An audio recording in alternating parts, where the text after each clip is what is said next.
Hello, everyone. Good afternoon, and welcome to 60 Minutes with Femi and Remi. Compliments of the season to everyone listening to us, and wish you a great 2025 ahead. I'm Remi Davis, and I am Femi Davis. Yes, welcome once again. And today we have a special guest with us, and we hopefully will be discussing a very interesting topic. So our guest today is Rotarian Abiodun Ajayi. Did I pronounce that well, sir? Yes, you did. Okay, so he's the 63rd president of the Rotary Club of Ibadan. Before I read your profile, let me welcome you to the program, sir. Welcome to 60 Minutes with Femi and Remi. Thank you very much, Remi and Femi. It's a great privilege to be here. Yes, sir. And we have, he has Rotarian Abiodun Ajayi. He is the club public image director. Welcome to 60 Minutes with Femi and Remi on Wales Radio, sir. Thank you very much. Yes, so I'll just read a brief, I have his profile. I have the president, Mr. Abiodun Ajayi. The profile here with me is quite extensive. I'll just read a part of it just to introduce our guest, and then we will make him introduce himself. We also like him to introduce himself to us in the informal way. Abiodun Ajayi was born to the family of late Gabriel Oladipo Ajayi of Imaweje Ogbo. Hey, I'm hearing that for the first time. This is Ijebu, Imaweje Ugbo village in Ijebu, and Prophetess Esther Iyabode Ajayi on the 29th December 1969 in Ibadan. He had his elementary education at the Ibadan Municipal Primary School, Molete, Ibadan, and secondary school education at Community Grammar School, Elewura, Challenge, Ibadan. After which he proceeded to the University of Agriculture, Abeokuta, and graduated in 1994 with a bachelor's degree in agriculture. His quest for knowledge drove him into obtaining a postgraduate diploma in business management from Ambrose Ali University, Ekpoma in Edo State in 2001. He started working in Arian Specialties Nigeria Limited in 1995 after his NYSC as a farm supervisor trainee, and left in 2011 as National Sales and Marketing Manager to start his own agribusiness venture by establishing Agrocon Investment Limited and Arari Farm Foods Limited, where he is responsible for the company's business planning, directing, and overseeing all operational policies, initiatives, and goals to date. I think I'll just want to pause there because, okay, we have a law. He's a member of the fellow. Is a fellow of the Institute of Agribusiness Management Nigeria. Is a member of Africa Institute of Agribusiness Management. Is a member of Institute of Strategic Management Nigeria. Is a member of Nigerian Institute of Management. A member of World Poultry Science Association. A member of Roundtable on Sustainable Palm Oil, and a member of the Poultry Association of Nigeria. So, sir, welcome once again to 60 Minutes with Femi and Remi. Okay, now we've met you officially. Can we meet you unofficially now? What other things not in this book? Oh, thank you very much. My name, as you said, is Abiodun Ajayi. And based on what you invited me for, to come and talk about charity organization. Yes, sir. I'm privileged to be the 63rd president of Rotary Club of Ibadan. And I can say I'm very glad to be. It's a great opportunity to serve humanity. And one thing again is that I'm into food industry, and it's one of the greatest industry. That's the first industry even that God really established. True. Without food, there's not going to be life. So I'll be dealing with how life can be sustained and how life can be elongated. Thank you very much once again. Yes, sir. You're welcome, and thank you for joining us. So, well, we are here to discuss, as I said, the impact of or the role of charity organizations and humanitarian organizations in nation building. And so we'll want to start with that by So what does Rotary organization stand for? What is a Rotary Club? Thank you very much. Rotary is an international organization of business and professional people united worldwide to provide humanitarian service, one. Number two, to provide an ethical standard in their vocations. And lastly, to help in providing peace and tranquility worldwide. That is just the short form of Rotary. Okay, sir. Thank you very much. Thank you. All right, sir. So, what spurred you personally into joining Rotary Club? Wow.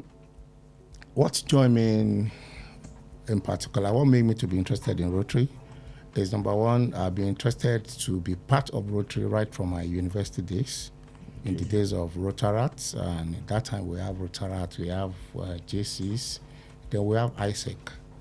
But that time, I think I related more with the JC, now Junior Chambers. But after leaving university and work for some time, Rotary has been part of my thinking to give back to the society. And which in my own way, I believe that I can do it. Well, I discovered that charity organization is not a child play, because it's pool of contribution of like-minded people, pool of contribution of people that they are interested in helping humanity.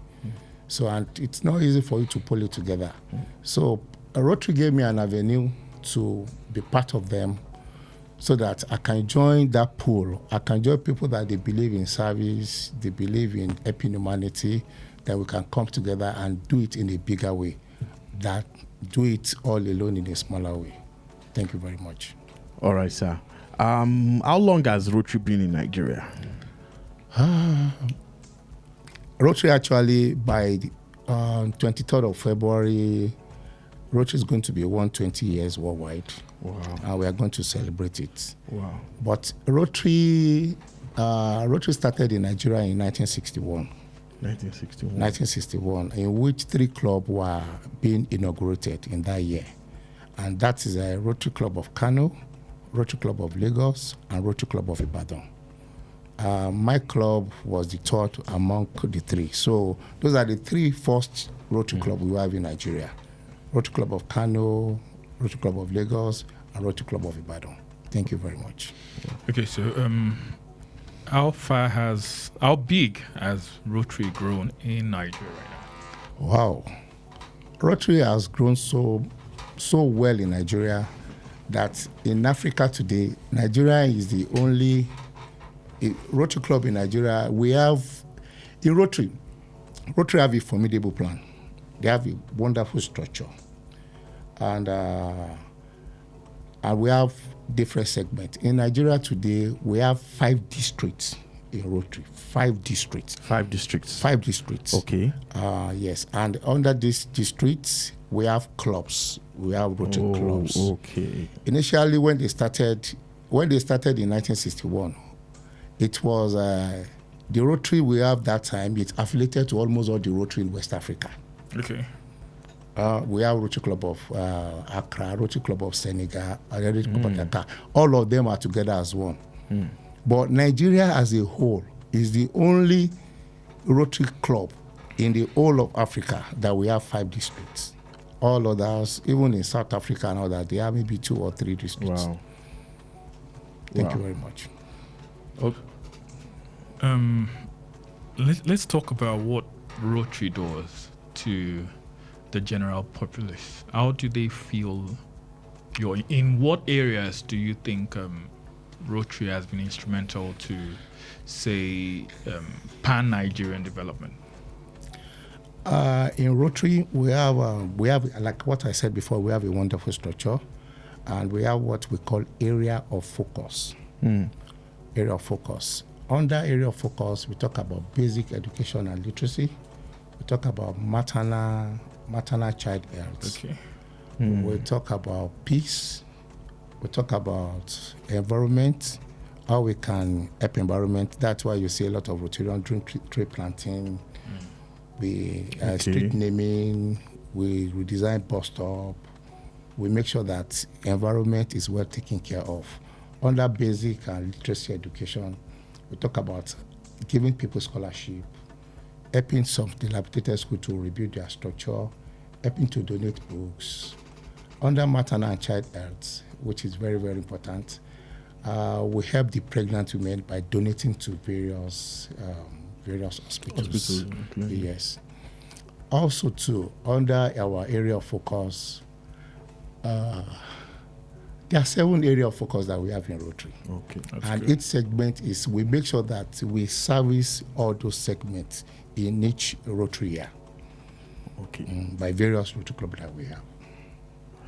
Now, would you say Nigeria as a country, because philanthropy is a major charity organization, charity general and philanthropy is I feel like when you hear about certain organizations and even very rich people abroad, you can tell that charity, giving back is a major thing in those communities, in the environment. You hear that, a particular wealthy man probably gives like 50% of his earnings to charity. Organizations are always, making sure that they are impacting. But do you think that here in Nigeria, charity and philanthropy is where it should be? Or from your experience, how would you describe our response to this? Thank you very much for that question. If you are not really in that web, in that charity organization web or foundation web, you will not know that a lot of things are happening. A lot of people are really, really giving back to the society. Wow. A lot of people, even not only wealthy Nigerians, some even average people, they are really, really giving back. Thank God that we are still in December. A lot of things has happened in December. Yes, true. I'm a member of a foundation apart from Rotary.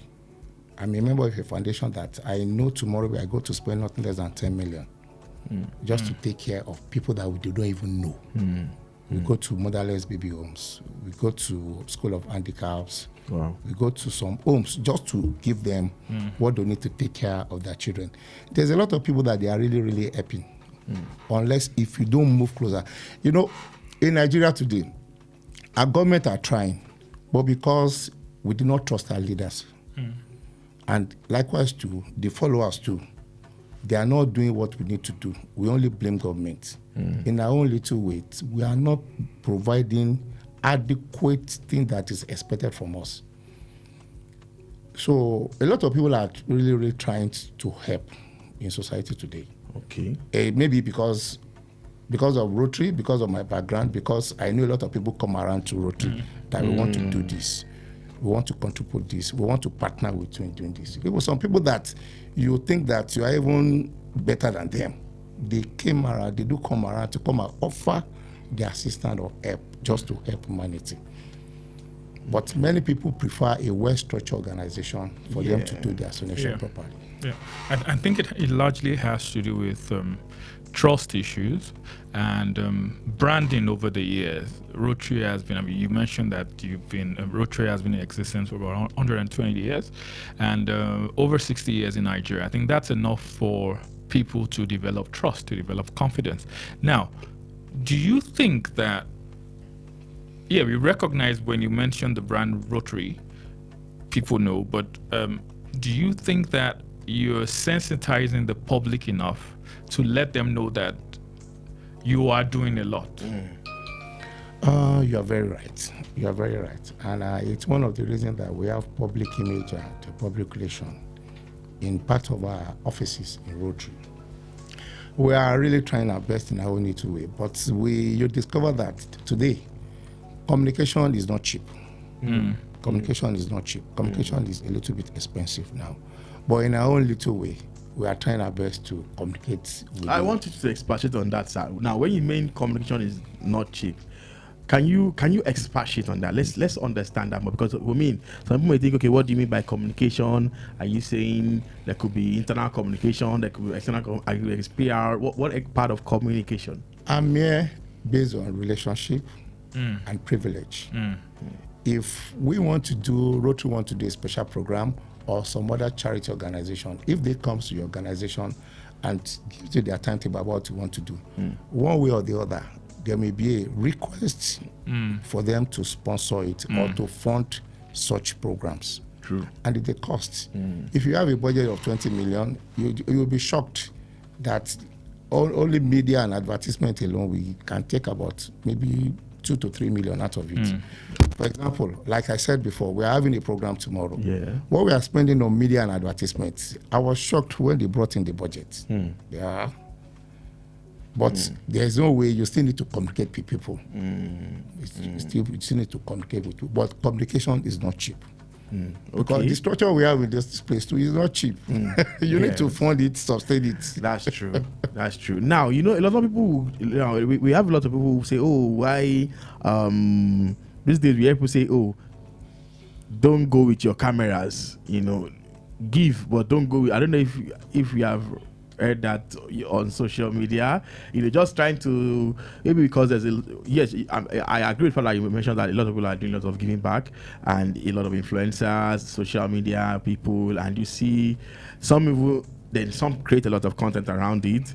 Yes. While I don't personally, probably because I'm also a media person, I believe that some things have to be done, documented for people to see, but there's also that sentiments from people in terms of, oh, why must you take your cameras when you want to do this for people, when you want to do.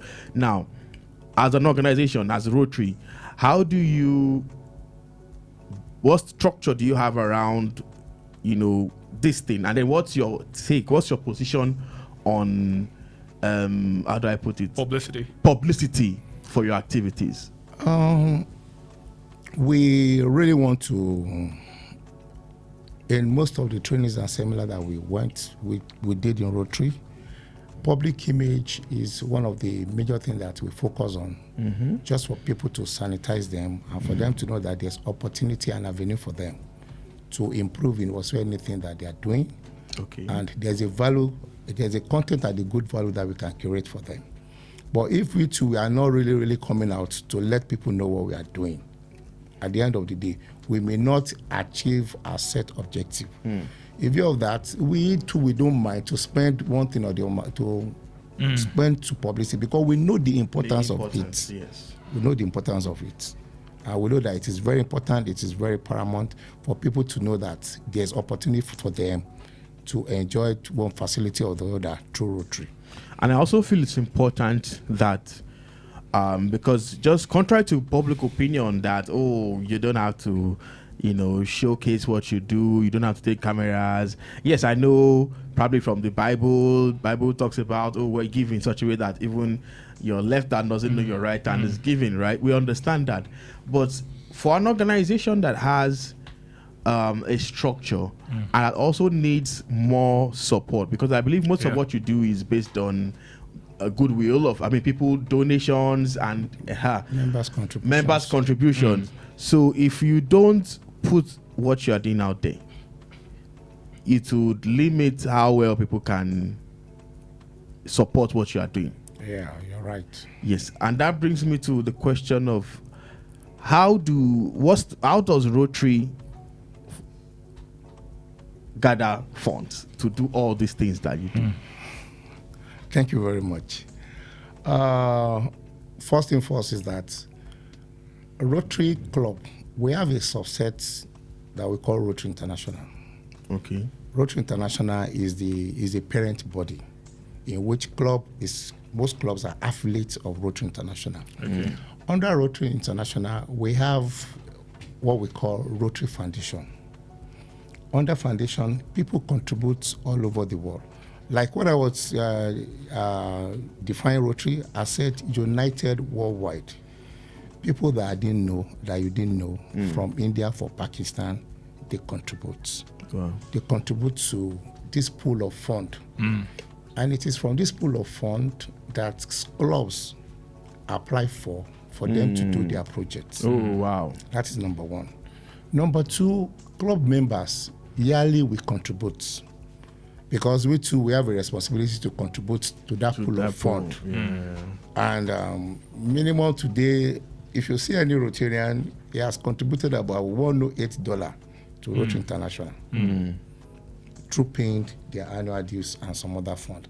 And these are the funds that we gather together to use to do some of our service projects that we do all around. Okay, that's interesting. Now, something came to my mind now. There's a way that, with all due respect, I feel like there's the Nigerian factor of people seeing anything that has to do with funds or charity as an avenue for them to have a portion of some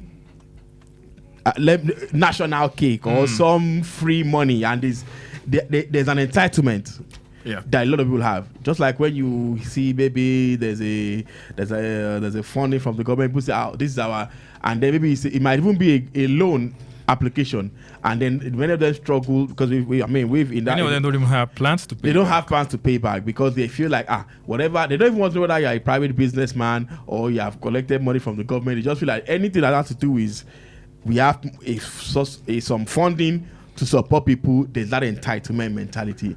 Now, how do you deal with that, even within the organization, and then maybe external people that you work with?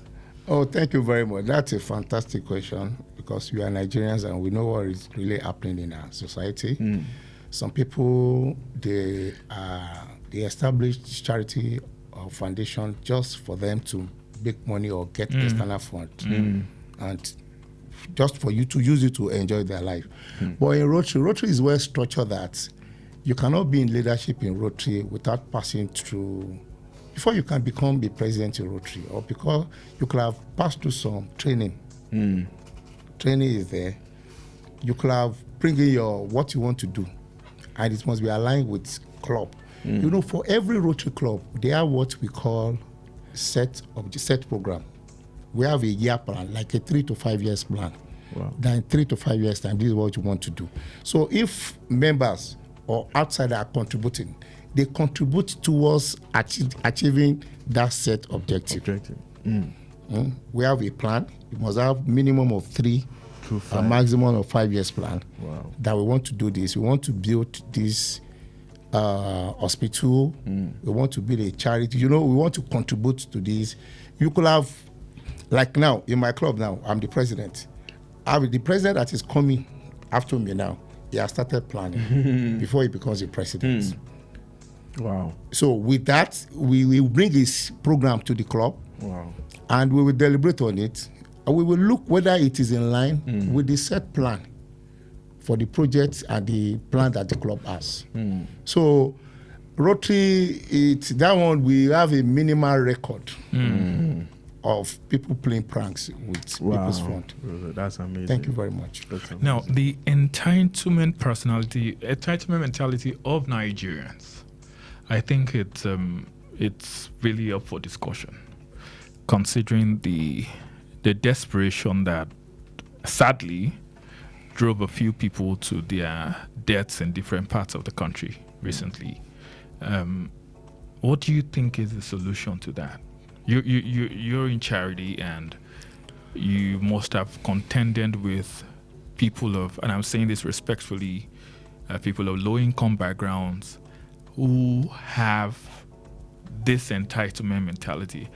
What do you think what you or charity organizations generally in the country and the government can do to maybe reposition our mindset so that we don't attack such goodwill with desperation and make organizations or individuals like you who have great intentions bear the brunt? Thank you very much. And that is very, very important. And I'm going to answer you based on comments of our president, which he said he has been doing charity donation for the past 20 years, and there's no case of. Number one, Nigerians, we need to do orientation. We need to orientate ourselves. When we were growing up in the when Idiagbon was the president, was the head of state during Buhari's first coming in 1984. They have a program, they call it War Against Indiscipline. That time, you cannot throw something on the streets. If you are on the bus stop, you have to queue. Hardly will you see anybody queuing for vehicle these days. No. Hardly will you see people. So our orientation has already been distorted.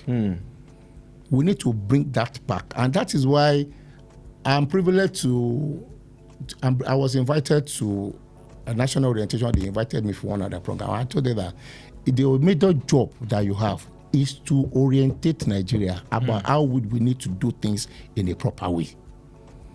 Very true. Our orientation is very poor in organization. What they did that day, I know that the radio station, the one that happened in Ibadan, the radio station is one of the most popular radio stations in Ibadan. Yes.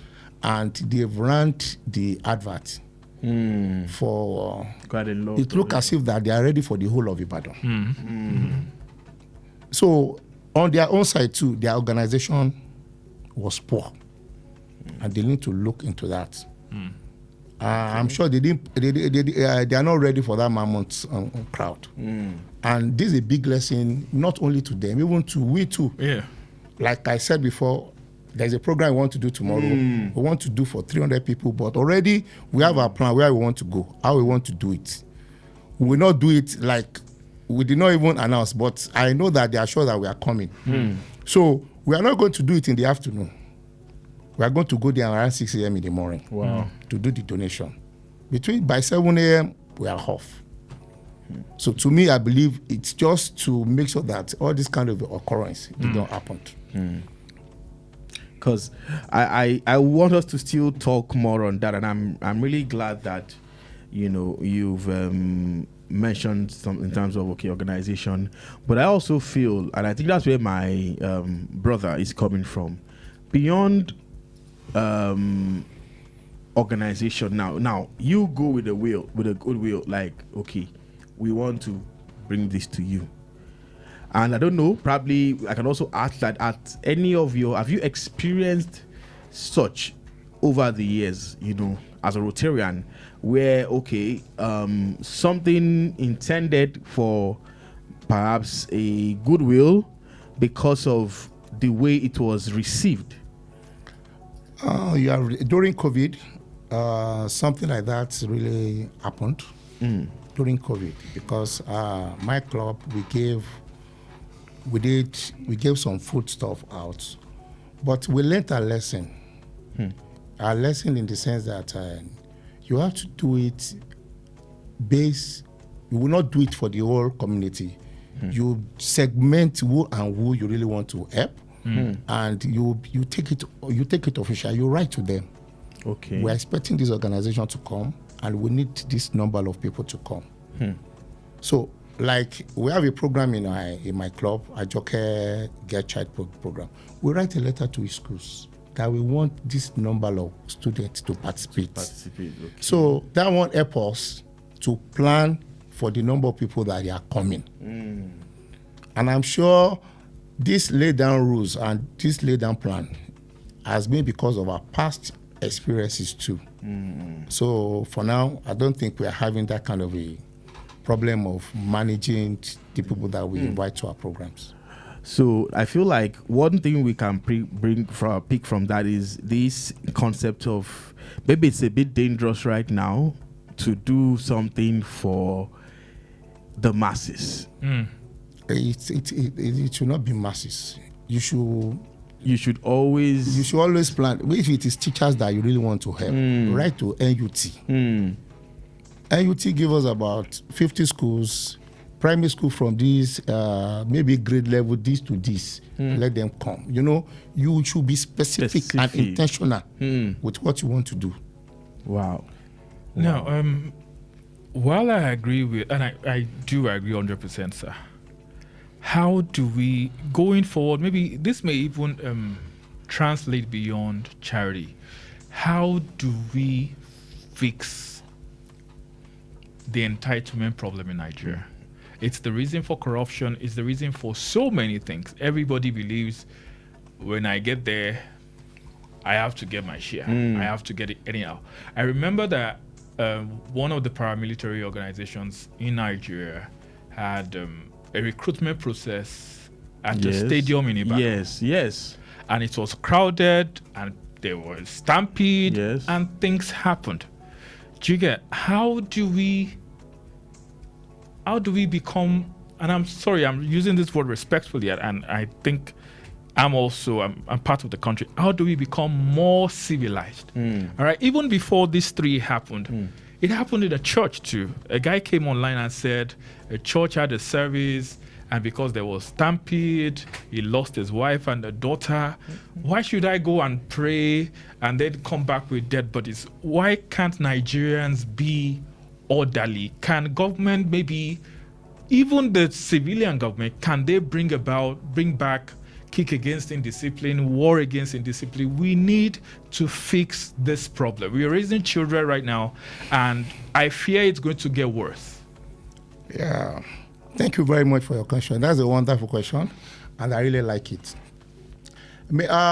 Maybe some of us that we are above 50s now, I can say we are privileged that when we were young, we were able to, when we were in primary school, we did some maybe subjects that actually help who we are today. For example, when I was in primary school, I did a subject that we call civics, which is citizen rights and obligations. I can say right from my childhood, I know my rights, I know my obligations. And when we got to secondary school, we did something like social science, social studies, that lead us to maybe want to do history or government. All these they are, when we were doing it that time, most of the things are still us to know how to be who we are today, to be responsible. But most of the children we are bringing up today, hardly any parent can actually say 100%, yes, the children, the training is 100% comes from me. There is no home now. Nothing less than 40 to 30% of the training comes from social media. So we need serious reorientation, and not it's from childhood, from home. Like as a Christian, the first place that the devil will attack is the home. Most homes are being attacked, knowingly and unknowingly. And I was with a friend yesterday. He was complaining about his daughter. That he was talking to the daughter, and the daughter did not answer her on time. That she was just typing her phone. I felt irritated. Why can you buy a phone for 12 years old girl? What is she doing with Android phone? You said, I'm using the phone to her. Why did you give it to her? I'm not perfect, but I make sure even my children that they are abroad, that they didn't use phone until they are 16. It's just because they use it for us. If you want to do your assignment, come and use the laptop at home and use it for your assignment. But we indulge our children too much. We need to give our children good home training. That one is first and first. Even before we face government, what are we doing in our own little way?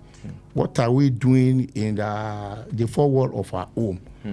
Are we a boy of 10, 14 years will bring something home, and the mother, the parent will not ask, where did you go? Who gave you this thing? How did you? It's like, my uncle bought it for me. For what purpose? Do you know whether he's running a dirty errand for that uncle before that uncle bought that thing for him or her? So a lot of things is happening. We need home. We need to restructure our home. We parents, we need to restructure our home. We need to look very well into what is happening in our home. Yes, the country is tight, the economy is tight, the father needs to provide for the children and everything. True. But still, we need to participate in growing up of our children. That is home first. Then we can say secondly, we cannot talk about government. We are politically, a lot of things is wrong in Nigeria because we have poor political structure. Poor political structures. I believe till now that the best political structure we have in Nigeria was during 1993, during Abiola time. when we are just two political parties. They call it either to the left or to the right. So there's no case you are a Muslim, there's no case you are a Christian, there's no case you are Hausa or Yoruba. It's just only two parties. So if either you join A or B, so you must align by force. So there's no case of being that way. This party is Yoruba party, this party is Hausa party. So politically, and when they get to the place, everybody will want to take care of their, because you know that you come back home at the end of the day. So that is why the entitlement culture is getting dirty and dirtier day by day. So we need proper restructuring in this country. Wow. Thank you very much. Thank you so much for that. That's quite insightful. I mean, this, and I feel it's everywhere. Yeah, it's everywhere because, you know, even I keep saying, even at a party, a social event, you know, you see the way people haggle for souvenirs. The way somebody just brings out some, and everybody just feels like, I must get it, you know. And even food, they are sharing food normally. Okay, let the servers do their work. Let it go in this. There's a procedure, probably there's a way they want to serve table by table, but give people just 5 minutes, and everybody, somebody is coming from the end and is insisting that the food hasn't gotten to him, and they stand up and go to the service point, and before you know it, everywhere is rowdy. And it's, you know, with all due respect, we commiserate with the people whose the lives that were lost and injured, people that were injured, and it's so sad. But I feel like this is where it starts from. You know, that factor that can't you just stay in one place and believe that, okay, this thing will get to me when it should, and even if it doesn't get to me, accept it in good faith. But now there's a flip side to it. When they say, if the people are on a file and they say, okay, pass this down, keep passing this till it gets to the last. There is a fear because the last person knows the kind of person he is and the kind of person we are as a people. Yeah. His mind is telling him that the person in the middle will not send it to me. He will keep one to himself. And that's where it starts from. So he starts making, they will not allow it to flow. That person wants to find a way of disrupting the line and making sure he is in the middle so that he can get it. And before you know every time pandemonium starts. My brother, that problem is problem of home training. It's not societal problem. That one is home training. Because when they ask you to give your brother, but that food is for your brother. You will make sure that that food in the pot is for you and your brother. That person will make sure that that is brother. It's from home. You will see that when they say it's for you and your brother, a good, well-trained son or a child of that home, he will make sure that his even brother got more. So that kind of a person cannot do that one in a party. Because they've trained it from home that you have to share goodwill with people.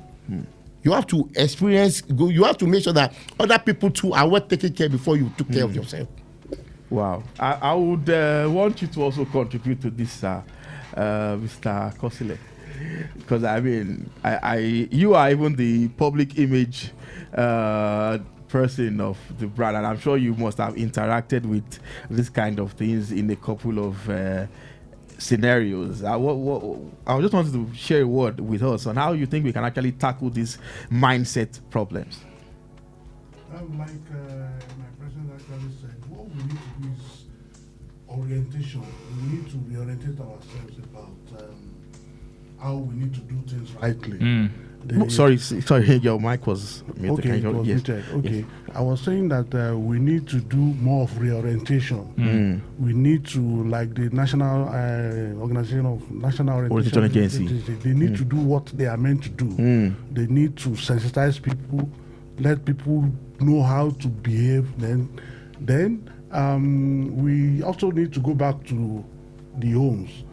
We parents, we need to let our children, give them the right home training, let them know how to behave, and if we continue to do that, maybe things can turn around. Things can turn around. And I also believe there's the example part where parents even the right example for the children, because if as a parent your child knows that these are things that you do, embezzling, maybe in your association in church they say, oh, distribute this evenly, and you have already cornered. Yes, now I feel like that's how it starts. You've already, as the parents, you've cornered. The first school for every child is the parents. Yeah, the parents are the first school for the child. For the child, yes. And most children want to copy their parents. They want to, because their parents, they see their parent as their role model. That's their number one role model. So anything that you are doing, either positive or negative. So if I see my mom fighting at a party, a domino is my right. It's my right. You have to fight for it. Definitely the child will also grow up to go and with fight such mindset, and when he gets to school too, and they say, oh, share this with your friends. Please, let me tell you this one has been disturbing me a long time, and I used to try my best and caution some parents. Now, if you see parents, especially in the morning, during the school time, rush hour, yes, you see most parents, especially ladies, taking their children to school, and they will be taking one way. They are telling the child that the best course for you is to take one way to get your destination on time in life. That is part of the training. That's it. Yes, example. What they'll be taking their children to school, and they'll be taking one way.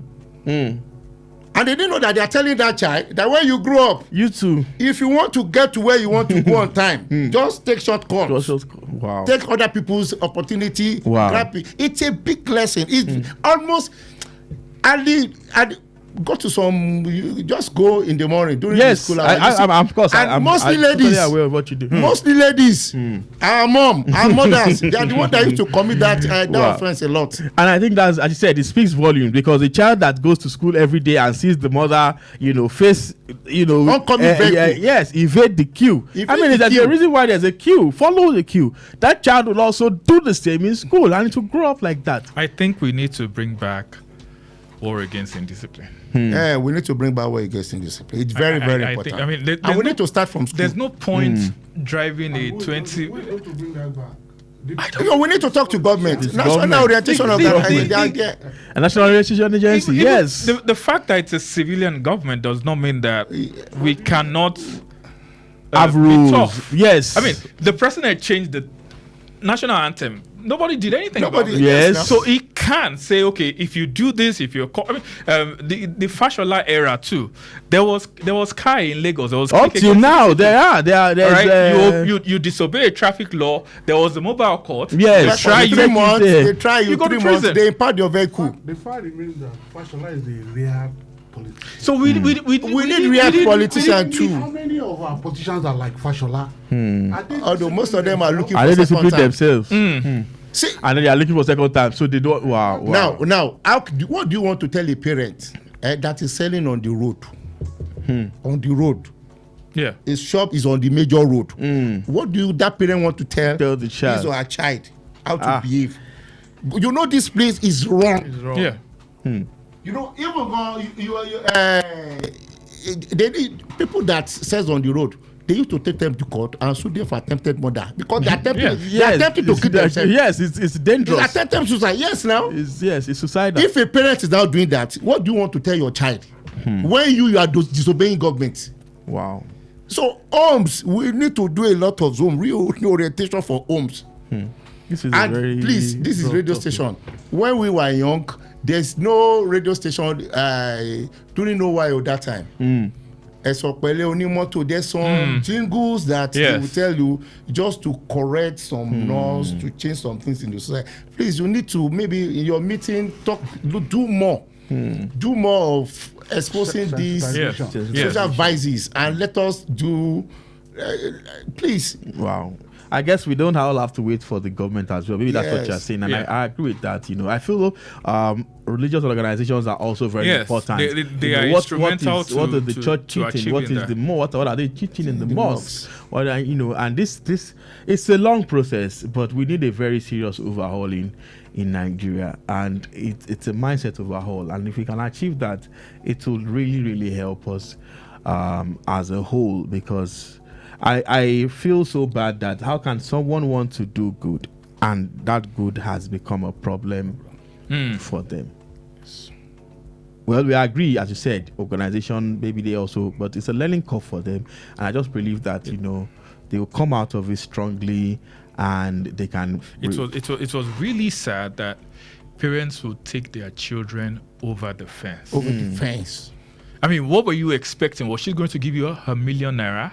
Oh, so you were ready to commit vices. You were ready to risk your life, risk your child's life for, say, a 5,000 naira or 10,000 naira gift. What kind of orientation is that? And someday the child is going to grow up, and we expect miracles.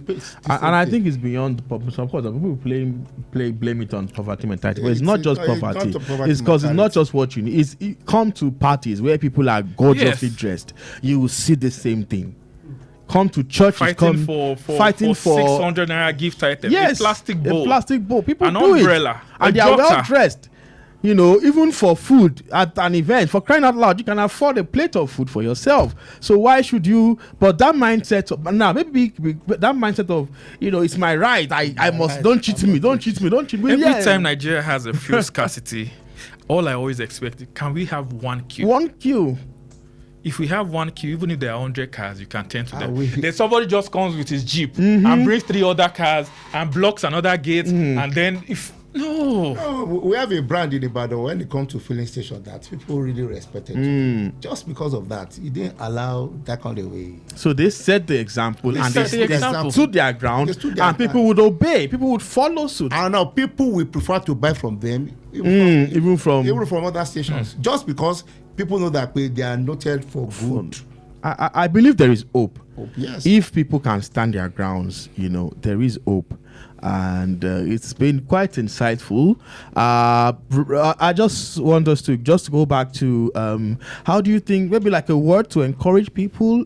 I feel as we also, we've established that this mindset overall is not just the government alone. We also have, and I also feel now back to what brought us here, which is, giving back to the society, charity work and all that. We also can leave the good things to be done, development and changes to the government alone. Yes. There is the part where everybody has to play. And I just want you to give us a word on that, on how we can encourage people to be more involved in things like what Rotary does. Oh, thank you very much for this opportunity once again. The thing is that no matter what, we have one life to live. And in as much that we have one life to live, we pray and we wish for people to remember us for good. All these people that they are spending out of their and resources to help humanity is because they want to give a good name, they want to give a better tomorrow. Then again, like just what Awolowo said when he was alive, that the children of people that you did not help today may be the children that will disturb the well-being of your children in the future.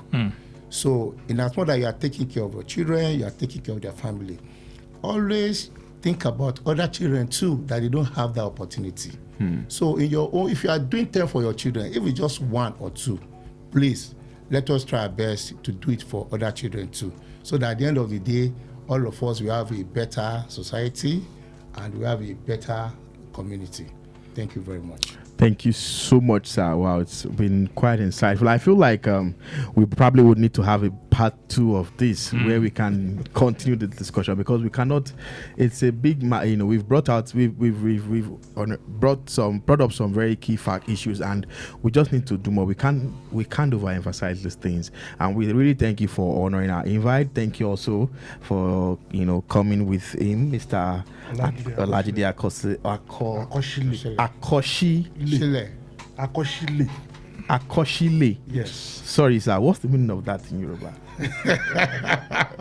I need to know because this Yoruba thing is quite broad. Akoshile is meeting wealth at home. Akoshile. Wow. Akoshile. That's from where, sir? I'm from Ekiti, but we have Akoshile in Ondo, in Osun, and I think we have in Abeokuta too. Wow, Akoshile. Okay, I'll do more research on the etymology of that. Thank you so much for joining us, and thank you for the great work you are doing at the organization. We really kudos to you. We want to give a shout out to our interns at HO3D that are here with us in the studio. Today is the 31st of 2024, and they've just come to surprise us with their visit to, say hello to us and just to spend the last day of the year with us, and we really appreciate. We have Oluwaseyi here, we have Funbi, we have Fatima, okay, sorry, we have Fatima, we have Obani Jesu, and Israel. So, and Israel. Thank you guys for joining us. Really appreciate the visit, and we hope you enjoyed your time with us at the studio as well. It's a learning curve, and please, you too, these things that we've talked about, when you get back to your various institutions and your communities, share with your friends, be the light, be the example, to make sure that people do things rightly, in your various communities. Thank you, everyone, for joining us. It's been quite an insightful session here at 60 Minutes with Femi and Remi. It's bye from me, Adiremi. Yeah, bye-bye.